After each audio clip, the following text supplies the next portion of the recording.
దశరథుడు సపరివారముగా పెండ్లికి తరలుట.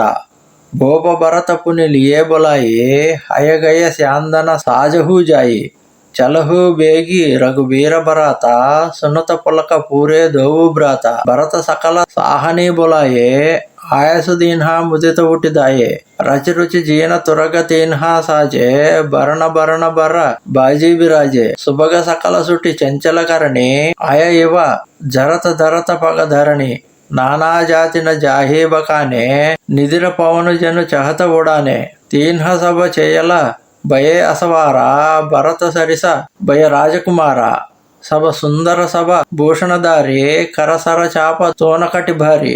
దశరథ మహారాజు భరతుని పిలిచి, నీవు వెళ్ళి గుర్రములను ఏనుగులను రథములను అలంకరింపజేయము. శీఘ్రముగా శ్రీరాముని వివాహమునకు ఊరేగింపుగా వెళ్ళవలెను అని ఆజ్ఞాపించెను. భరత శత్రుఘ్నులు ఇరువురును పులకిత గాత్రులయ్యిరి. భరతుడు అశ్వశాలల అధ్యక్షులను పిలిపించి వారికి తగు సూచనలు ఇచ్చెను. వారు ప్రసన్నులై వెంటనే వెళ్లి అందములకు జీనులతో గుర్రములను అలంకరించిరి. వివిధ వర్ణములతో ఆ హయములు శోభిల్లుచుండెను. గుర్రములన్నీయు అతి సుందరములైనవి, శీఘ్ర గమనములు గలవి. కాలుచున్న ఇనుపపై నడుచుచున్నవా అన్నట్లు అవి భూమిపై వెలుచుండెను. వేరువేరు జాతులకు చెందిన ఆ యశ్వములు వాయు వేగమును మించి పరుగిడగలవు.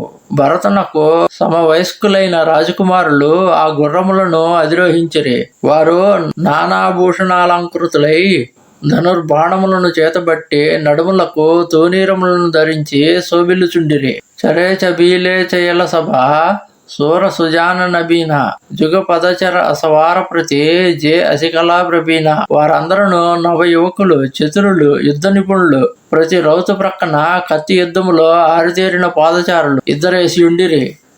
బాదే బిరద బీర రణగాడే నికసి భయే పుర బాహరేటాడే పేరహి చతురగతి నానా హర్షహి పనవ నిశాన రథ సారథిన్హ విచిత్ర బనాయే ధ్వజ పతాకమని భూషణలాయే చవర చారు కింకిణీ దునికరహి భానుజాన శోభ అపహరహి సావకరణ అగణిత హయహోతే తే తీన్హ రథనః సారథీన్హ జ్యోతే సుందర సకల అలంకృత సోహే జీనహి బిలోకత ముని మనమోహే జయ జల జలహి దలహి కీనాయి టాపన బోడ బేగ అధికాయి అస్త్ర శస్త్ర సబు సాజు బనాయి రథి సారథిన్హ లియే బొలాయి. రణధీరులు వీరులు గుర్రములెక్కి నగరము వెలుపల నిలిచిరి. కుశలురైన రౌతులు తమ హయములను వివిధ గమన రీతులలో నడిపించిరి. డోలు నగారమ్రోతలను విని సంతసించిరి. రథసారథులు ధ్వజ పతాకములతోనూ మణులతోనూ భూషణములతోనూ రథములను అలంకరించిరి. ఛత్ర చామరముల తోడను గంటల తోడను సమలంకృతములైన ఆ రథములు సూర్య రథమును మించి ప్రకాశించుచుండెను. యజ్ఞ వేదిక నుండి ఆవిర్భవించిన అసంఖ్యాకములైన శ్యామకర్ణ శోభితములైన దివ్యాశ్వములు ఆ రథములకు కట్టబడెను. వాటి రూపురేఖా విలాసములు మునీశ్వరుల మనసులను కూడా దోచుకొనుచుండెను. అవి నేల మీద వలెనే నీటి మీద కూడా వేగముగా సాగిపోగలవు. అవి నీటిపై పరుగులు దిగినప్పుడు వేగ కారణముగా వాటి గిట్టలు కూడా తడువవు. రథములను అస్త్రశస్త్రములతో అమర్చిన పిదప సారథులు రధికులను పిలిచిరి. చడి చడి రథ బహేర నకర లాగి జరుణ బరాత హోత సుగుణ సుందర సభహి జో జేహి కారజాత. రధికులు రథములను అధిరోహించి పెండ్లి ఊరేగింపునకై నగరముల వెలుపల గుమిగూడిరి. అందరికి శుభ శకునములే ఎదురగుచుండెను.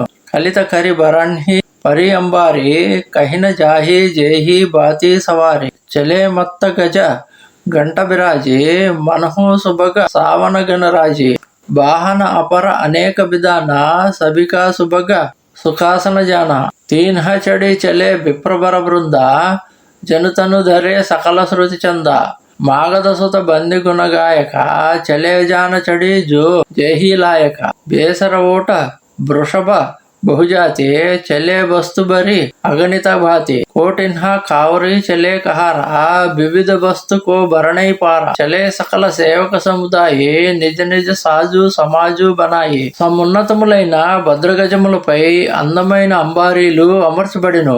మదపు టేనుగులు ఘంటానాదములతో వీణుల విందు గావించుచు శ్రావణ మేఘముల వలె కదులుచుండెను. పల్లకీలు, చిన్న చిన్న రథములు మొదలగు వాహనములలో వేదమూర్తులైన బ్రాహ్మణులు ప్రయాణమయ్యిరి. 100 మాదిగులు, సూతులు, భట్రాజులు తగు వాహనములు ఎక్కిరి. వివిధ వస్తువులను ఒంటెలపై, ఎడ్లపై, కంచెర గాడిదలపై వేసిరి. పాదచారులు మరికొన్ని వస్తువులను మోయిచు ముందుకు సాగుచుండిరి. సేవకులందరూ తమ తమ పరికరములను తీసుకుని గుంపులు గుంపులుగా నడుచుచుండిరి. సభకే ఉర నిర్భర హర్షు పూరిత పులక శరీర కబహి దేకిబే నయనభరి రాములకను దోవు బీరా. అందరి హృదయములను అపారమైన ఆనందముతో నిండియుండెను. వారి తనువులు పులకరించెను. శ్రీరామలక్ష్మణులను కనులారా ఎప్పుడు గాంచగలము అని అందరూ ఉవ్విల్లూరుచుండిరి. గరజహి గజ ఘంటాదుని ఘోర రథరవ బాజీ హింస చహువోరా నిధిర గణహి గర్మరహి నిశాన నిజ పరాయి కచు సునియాన కాన మహాబీర భూపతికే ద్వారే రజ హోయి జాయి పషాన బబారే చడి అటారిన్హ దేకహి నారి లియే ఆరతి మంగళదారి గావహి గీతా మనోహరణాన అతి ఆనందూన జాయి బకాన తప సుమంత్ర దుయి శ్యాందన సాజే జ్యోతిరభిహయ నిందక బాజీ దౌరద రుచిర భూప పహియానే నహి సారద పహి జాయి బకానే రాజ సమాజు ఏకరథ సాజ దూసర తేజ పుంజాతి బ్రాజ.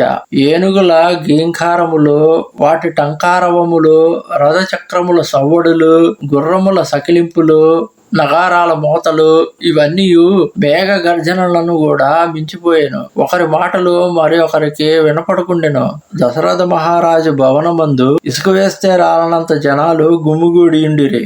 స్త్రీలు అట్టాలికలపై నుండి హారతి పల్లెమును చేబూని ఊరేగింపుకై ఎదురు చూచుచుండిరి. మరియు వారు మనోజ్ఞములుగా పాటలు పాడుచుండిరి. వారి ఆనందమునకు అవధియే లేకుండెను. దశరథునకు మిక్కిలి ఆంతరంగికుడైన సమంత్రుడు వేగములో సూర్య రథాశ్వములను కూడా మించినట్టు గుర్రములను పూనిచ్చి 2 రథములను సిద్ధపరచను. ఆ సుందర రథములను రాజు కడకు తీసుకుని వచ్చెను. ఆ రథముల యొక్క అందచందములు వర్ణనాతీతములు. ఒక రథములో రాజుగారి సంభారములు ఉంచబడెను. మరి ఒక రథము తేజపుంజమై శోభాయమానముగా ఉండెను. తేహి రథ రుచిర వశిష్ట కహు హర్షి చడాయి నరేసు ఆవు చడేవు శాందన సుబిరి హరగుర గౌరీ గణేశు. ఆ సుందర రథముపై రాజు తమ కులుగరువైన వశిష్ఠుని హర్షముతో ఆసీనుని చేసెను. పిమ్మట శివుని, తన గురువగు వశిష్ఠుని, గౌరీ గణేశులను మనసులో ధ్యానించి దశరథుడు మరి యొక్క రథముపై నెక్కెను. సహిత వశిష్ట సోహాన్ రూపకైసే సురగుర సంగ పురందర చేసే కరికుల రీతి బేదీ బిదిరావు దేకి సభహి సభ బాతి బనావు సుమిరి రామోగుర ఆయసపాయే చలే మహీపతి శంక బజాయి హర్షే విబుధ బిలోకి బరాత సుమన సుమంగళదాత భయేవు కోలాహల హయగయగాచే వ్యోమ బరాత బాజనే బాజే సురనర నారీ సుమంగళ గాయే సరసరాగ బాజహి సహనాయి గంట గంటీ దుని భరణీన జాహి సరవ కరహి పాయికా ఫహరాయి కరహి విదూషక కౌతుక నానా హసకుశల కల గాన సుజాన. సుర గురువగు బృహస్పతితో కూడిన ఇంద్రుని వలె దశరథుడు వశిష్ఠునితో కూడి ఒప్పారెను. వంశానుగతములైన వేదోక్త విధులనియు నెరవేర్చబడిను. అందరూ ప్రయాణమునకు అవసరమైన సామగ్రితో బయలుదేరిరి. దశరథ మహారాజు శ్రీరామచంద్రుని తలంచుకొనుచు వశిష్ఠుని ఆజ్ఞలతో శంఖారావములతో ముందునకు సాగెను. ఈ పెండ్లి ఊరేగింపును చూసి దేవతలు కూడా ప్రసన్నులైరి. తమ శుభాశీసులతో పూల వానలను కురిపించిరి. అశ్వశేషాలతో గజ గీంకృతులతో వాద్య ఘోషలతో భూమి ఆకాశములు మారుమ్రోగుచుండెను. ఆకాశమున దేవాంగనలను పుడమిపై మానవ భూమినులను మంగళ గీతములను మధురముగా ఆలపించుచుండిరి. మంగళవాద్యములు మ్రోగుచుండెను. చిరు గంటల సవ్వడులు మహాగంట నాదములు మిళితములై మిన్నుముట్టెను. కొందరు పాదచారులు గాలిలోనికి ఎగిరి పెక్కు విధములకు నృత్య విన్యాసములను గావించిరి. విదూషకులు హాస్యోక్తులను పలుకుచుండిరి. కొందరు వినోద గీతములను గానము చేయుచుండిరి. త్వరగా నచావహి కువారాబర అకని మృదంగ నిశాన నాగర నట చితవహి చికిత డగహీన తాళవదాన. పురద్రూపులైన రాజకుమారులు మృదంగాది వాద్యముల లయలకు అనుగుణముగా గుర్రములతో నాట్య విన్యాసములు చేయించిరి. తాళగతులు తప్పని వాటి నృత్య భంగిములను గాంచి నర్తకులు ఆశ్చర్యపడిరి. బనైన భరణత బనీ భరాత ఓహీసుగుణ సుందర శుభదాత చారాచాహు బామదిశులేయి మనహో సకల మంగళ కహేదేయి దాహిన కాక సుకేత సుహావా సుకల దరుసు సభ కాహో పావ సానుకూల బహ త్రివిధ బయారి సకట సబాల అవభరణారి లోవా ఫిరి దరసు దికావా సురభి సనముఖ శిశుహి పియావా మృగమాలా ఫిరి దాహిని ఆయే మంగళ గణజను దీన్హయి దికాయి క్షేమకరి కహ క్షేమ విశేషి శ్యామా బామ సుతరు పరదేఖి సన్నముఖ ఆయేవు దది ఆరు మీన కర పుస్తక దుయి బిప్ర ప్రబీన. పెండ్లి ఊరేగింపు వైభవము వర్ణింప నలవిగానిది. అన్ని శుభశకునములే కలుగుచుండెను. నీలకంఠ పక్షి ఆహారమునుగొని ఎడమవైపు నుండి ఎగురుచూ పోవుచుండెను. కుడివైపున గల పంట పొలాలలో కాకి ముంగిస కనబడెను. శీతల మంద సుగంధిల వాయువులు అనుకూలముగా వీచుచుండెను. ముత్తైదువులు భుజములపై నిండు కుండలతోడను సంకన పిల్లలతోడను ఎదురయ్యిరి. ఒక నక్క పెక్కు పర్యాయములు కనబడెను. తన దూడకు పాలిచ్చుచున్న ఆవు కనబడెను. జింకల గుంపు ఎడమ నుండి కుడివైపునకు పరిగెత్తెను. శుభ సూచకముగా ఒక తెల్లని పాలపిట్ట కనవచ్చెను. చెట్టుపైనొక శ్యామపక్షి గోచరమయ్యెను. ఒకడు పెరుగును చేతులలో పట్టుకుని ఎదురుగా వచ్చెను. సరోవరమున ఎగురుచున్న చేపలు కనిపించెను. విద్వాంసులైన ఇద్దరు బ్రాహ్మణులు తమ చేతులలో పుస్తకములను ఉంచుకొని ఎదురయ్యిరి. మంగళమయ కళ్యాణమయ అభిమత ఫలదాతార జనుసభ సాచే హోనహిత భయే సుగుణ ఏకబార. మంగళమయములు కళ్యాణప్రదములు వాంఛిత ఫలదాయకములు అయిన శకునములు కోకొల్లలుగా పొడసూపెను. మంగళ సుగుణ సుగమ సభ తాకే సగుణ బ్రహ్మ సుందర సుత జాకే రామ సరిసబరు దుల్హనీ సీత సమధి దశరథు జనక పునీత సునియస బ్యాహు సుగుణ సభ సాచే అవ కీన్హే బిరంచి హమసాచే ఏహీ విధి కీన్హి బరాతపయాన హయగయ గాజహి హనే నిశాన అవత జానీ భానుకులకేతు సరితన్హి జనక బదాయే సేతు బీచ బీచ బర బాస బనాయే సురపుర సరిస సంపదా చాయే ఆసన శయన బరబసన సుహాయే పావహే సభ నిజమన బాయే నిత నూతన సుఖ లకీ అనుకూలే సకల బిరాతిన్హ మందిరబూలే.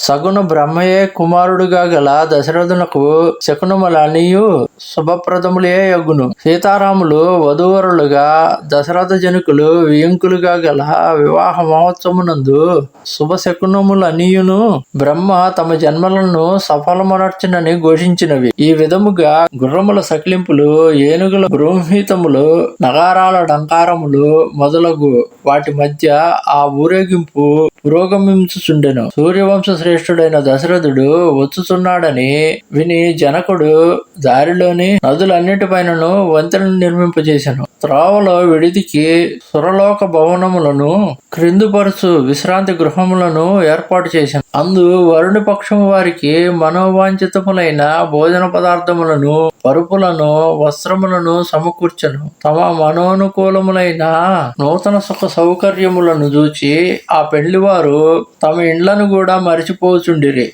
ఆవత జానీ బరాత బరా సుని గహ గహే నిశాన సజిగజ రథ పదచర త్వరగా లేన చెలే అగవాన. నగారాల మ్రోతలు చెవిన పడగానే వరుణి పక్షము వారి ఊరేగింపు నగరమును సమీపించుచున్నదని తెలుసుకొని వారి స్వాగత సత్కారములకై జనకుని పరివారములు రథ గజ త్వరగా పదాదులతో బయలుదేరెను. ఓం స్వస్తి.